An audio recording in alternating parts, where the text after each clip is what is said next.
thank you for taking time to speak with me today. Oh, no, thank you too for inviting me and inviting us to chat with you, of course. I wanted to ask you, how did the recording process go for First Blood, and how long did it take to put the material together for you? The recording process was a bit hectic, to be honest. It's like we started this like in 2020, really. 2021, I don't remember now. I had a few songs recorded at my house, some demos. My friends, Javi, the singer, and David, the drummer, to those demos, and they said, "Man, you can't keep it with you. We need to record this properly and everything, and make a band or something."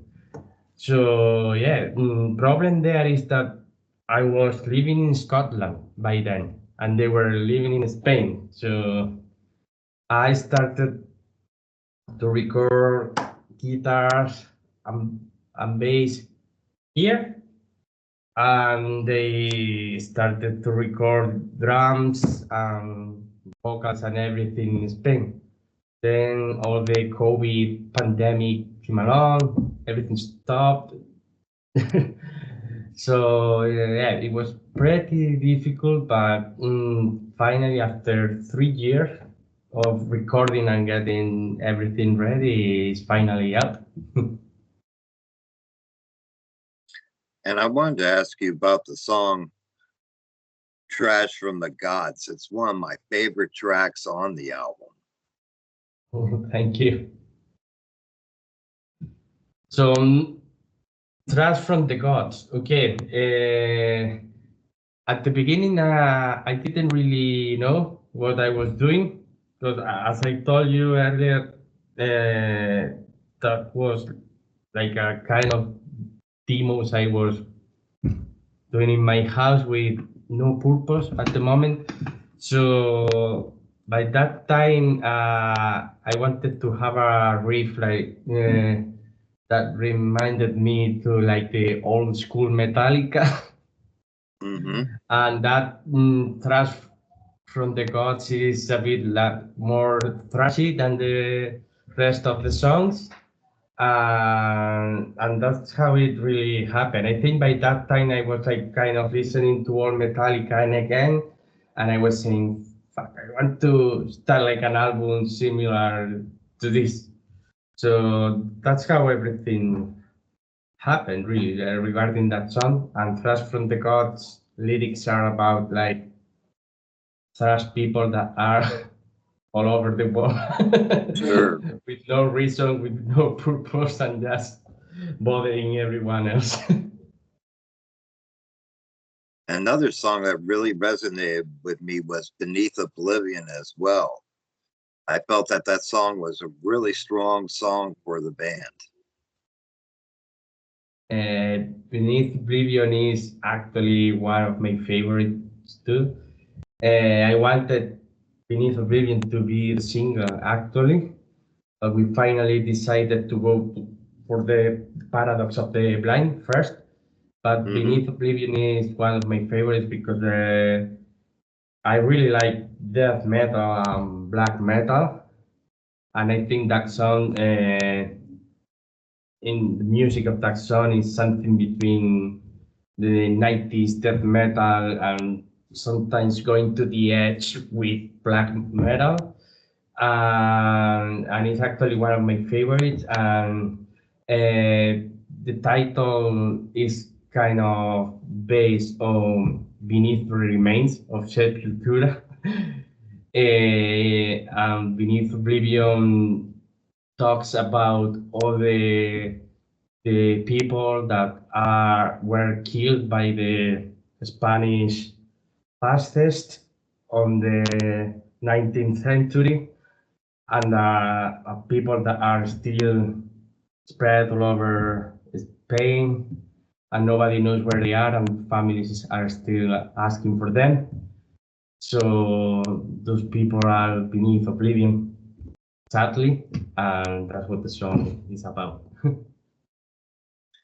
And the reason I chose those two songs was because one of the things I love about the band is your ability to embrace different styles of music and combine them together and still sound unified. Was that the goal in the formation of the band?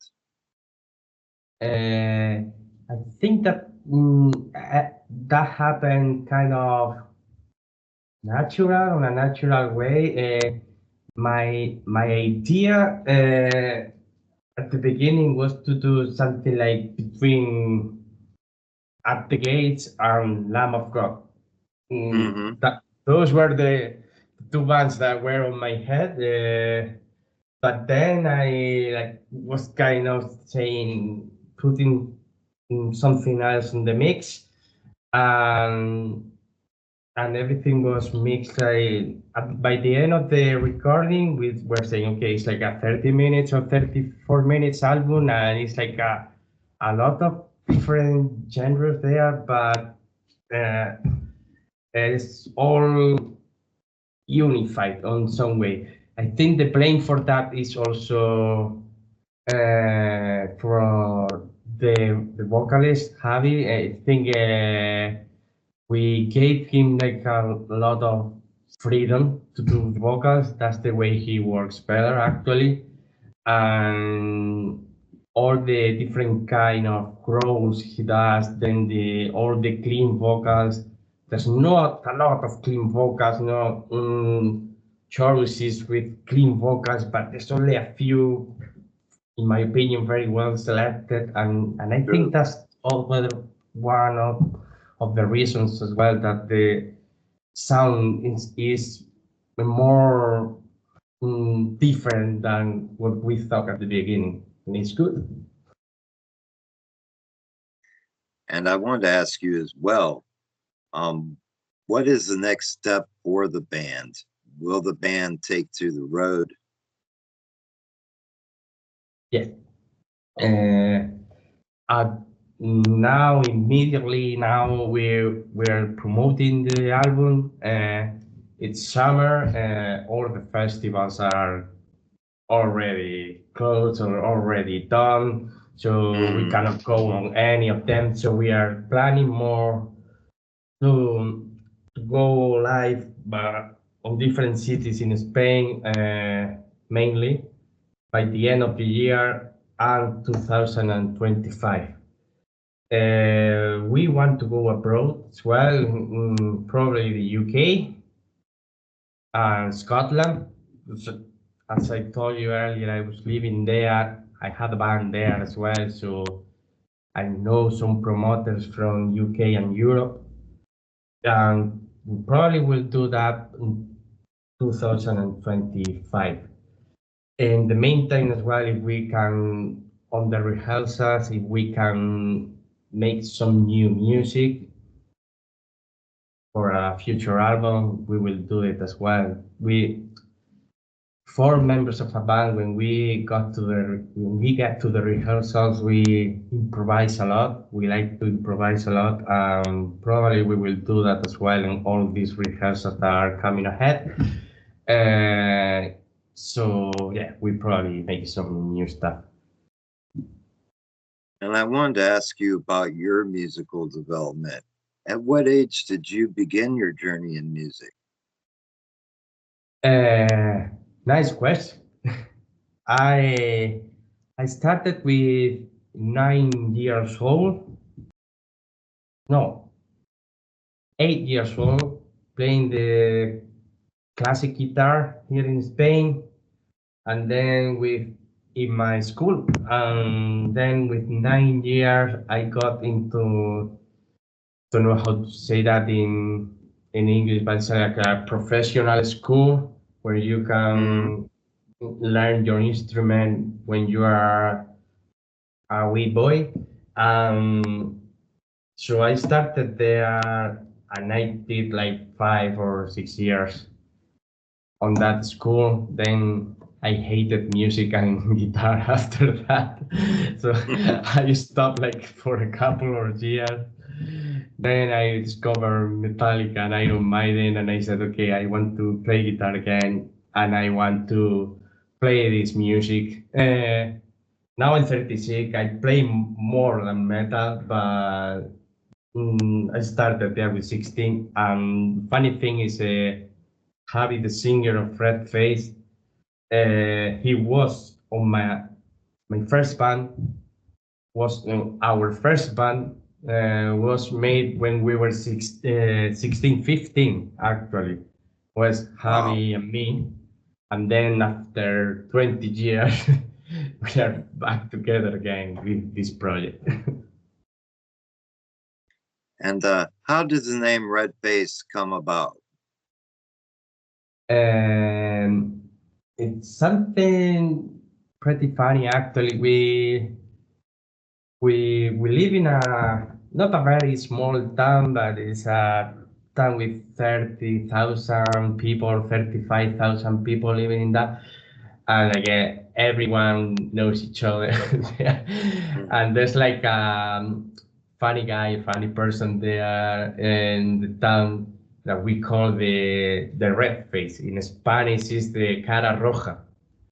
At the beginning, we wanted to name ourselves Cara Roja, but we thought like that was like more like a, for a doom metal band or stoner band.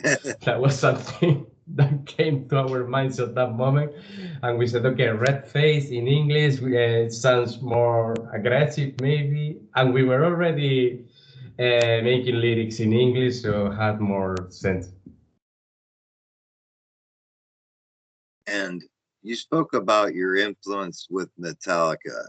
It seems like that influence was very strong with you. What was the album that resonated with you that got you into that style? Uh, Master of Puppets, with no doubt. Mm. When I started listening to Metallica, S&M was just out by that moment. So I first listened to S&M, and for me was like, fuck. I was already listening to a lot of Spanish hard rock bands, and I already like hard riffs and stuff, but I never listened to heavy music. I stole that album S&M from my brother, and on that album, I was fascinated by Master of Puppets song. So I saved a lot of money weekend by weekend, and after a lot of weeks, I had enough money to buy Master of Puppets, the album. That was the first album I bought in my life, and I was totally impressed by that. And actually, I started to play every single song with the Spanish guitar. I didn't have money for electric guitar, so I started like to play solos and everything with a classic guitar. And I wanted to ask you as well, as far as lyrics, um, what are some of your inspirations for your lyrics? And for this album, uh, it's difficult to say because I played in a few bands before, and a part of 3 or 4 songs, I have never written a full album lyrics for a full album before. So by that time, I was like not angry, not happy, man, but I was a bit angry with all the not the political system, but society, like the way Mm, that we sure. live in the Western countries and etc. So the lyrics, all of the lyrics, some one way or another, talks about the miseries of the human beings. To be honest, it's not happy at all. Not all the album. Flash from the Gods, it told you it's about like bad people that are there angry and contaminated everyone's lives with no Sure. reason.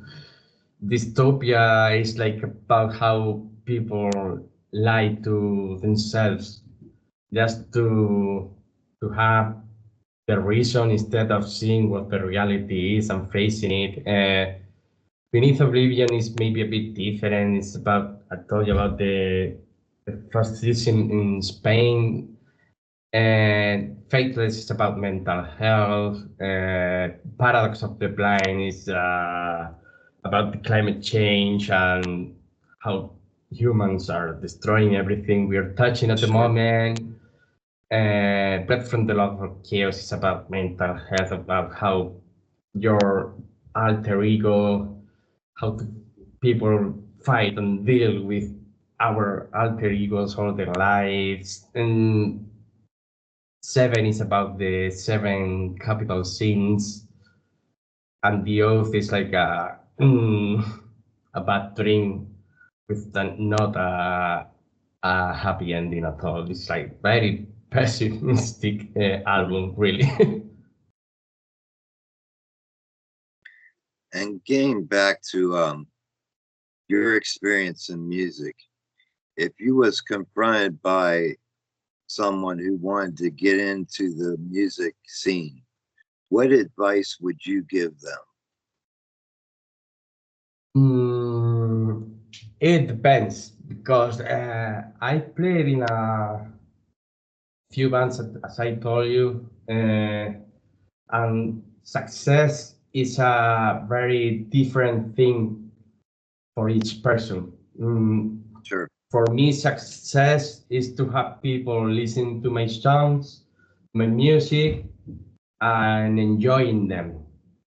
The more people listening to my stuff, the merrier. But I'm not really looking into money straight away. On the other hand, I've never made a lot of money out of this, so maybe I'm not the right person to say how to be rich in music. I don't know, but if you want to have a name and have a source of fans or people who like your song, I recommend to do what you like. Do the music you like, not like the people want.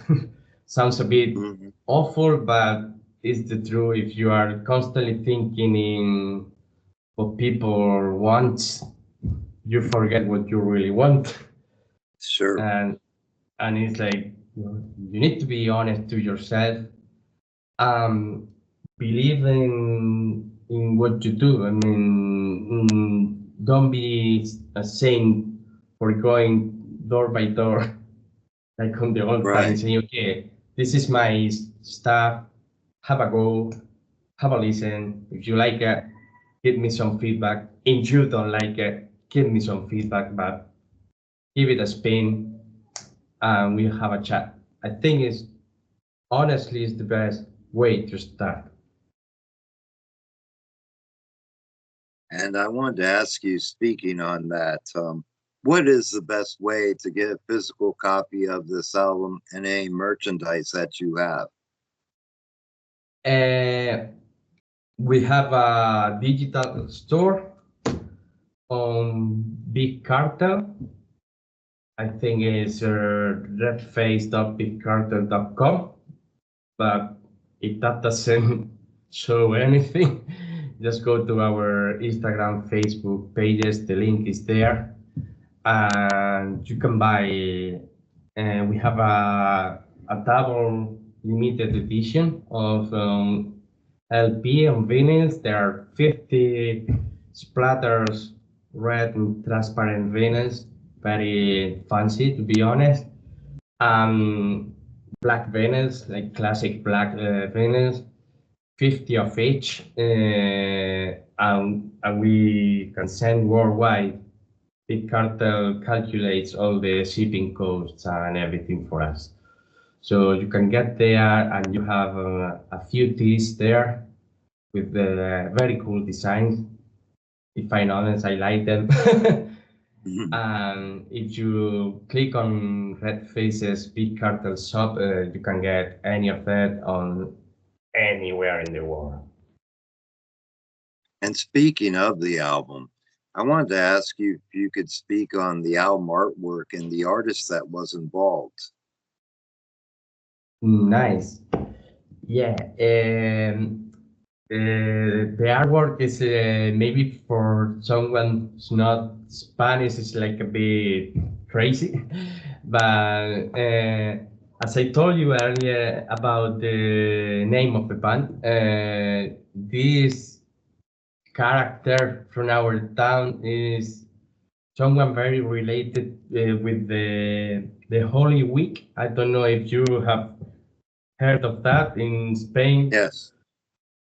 We people celebrates that a lot, and they put all these Jesus Christ on the streets, all the Virgins Mary on the streets, all the bands, the trumpets, and it's pretty impressive, to be honest. Even if you are not religious or anything, it's pretty impressive.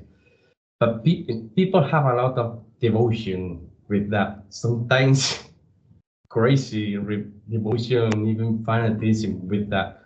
And it's a bit of a joke with that. And the main person of the cover is this guy, the RedFace guy. And if you see on the sides, you see all these penitents.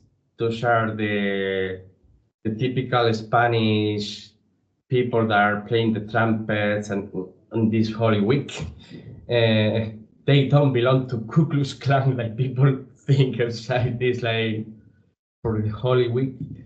The design was made by our friend Angel Fernandez.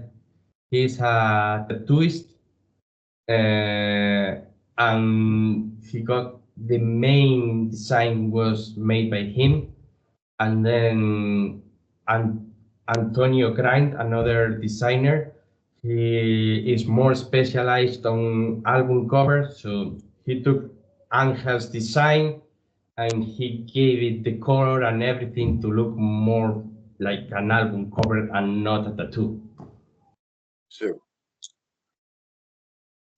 And lastly, I wanted to ask you if you could give a message to your fans, what would that message be? Right now, like to thank you every to thank every single person that's listened to the album, which are a lot, really. We are pretty impressed by the numbers in this week because at the end of the day, we are a new band. We are four guys, and most of the people don't know we come from other bands because actually we haven't been playing the four of us for a few years, so people have forgotten us in Spain. So people is giving us a huge chance. So thank you, first of all, for all the pre-orders they've done of the merch and the vinyls, for listening to us, for repeating the listenings on the streaming platforms. I just gonna ask them one last thing is to come and see us live because I'm pretty sure we are 1,000 times better live than in the album. And people who come to see us before the album was launched thinks the same. So please come and see us. Thank you and see you. Well, thank you, my friend, for delivering an album I couldn't wait to speak to you about.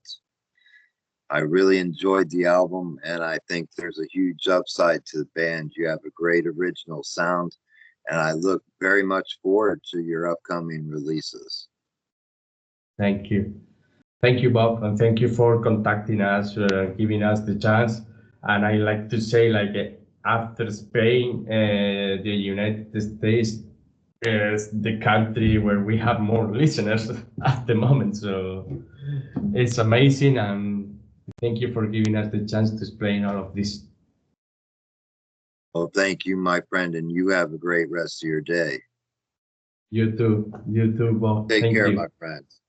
Take care. Bye. Bye.